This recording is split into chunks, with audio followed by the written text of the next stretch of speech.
কাশ্মীরের পেহেলগাঁওয়ে ঘুরতে যাওয়া পর্যটকদের উপর আকস্মিক জঙ্গি হামলায় নিহত ২৬ জনের পরিবার শোকে নিমজ্জিত। তাদের পরিবারকে সমবেদনা জানিয়ে আজ সন্ধ্যায় বহরমপুরের কংগ্রেস পার্টি অফিস থেকে প্রাক্তন প্রদেশ কংগ্রেস সভাপতি অধীর রঞ্জন চৌধুরীর নেতৃত্বে একটি মোমবাতি মিছিলের আয়োজন করা হয়।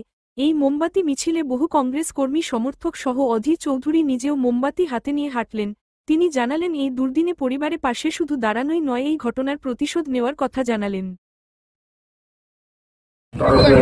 যে মৌন মিছিলের আয়োজন করা হয়েছিল, এইমাত্র জেলা কংগ্রেস কার্যালয় থেকে শুরু হল সেই মৌন মিছিল। গুটি গুটি পায়ে জেলা কংগ্রেস কর্মীরা এগিয়ে আসছেন, হাতে তাদের মোমবাতি।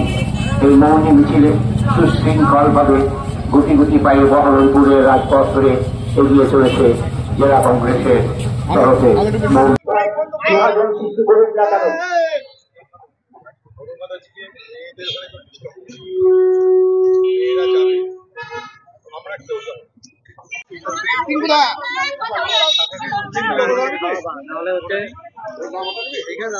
দিদি মাথা দিদি শার্ট করেন, টান করেন, আরো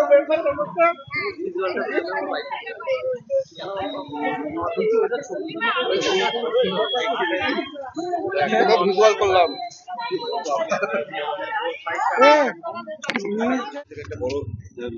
কি সিদ্ধান্ত নেবে জানি না। আমার মনে হয় এখনই মুজাফফরাবাদ দখল করার অভিযানে নামা দরকার।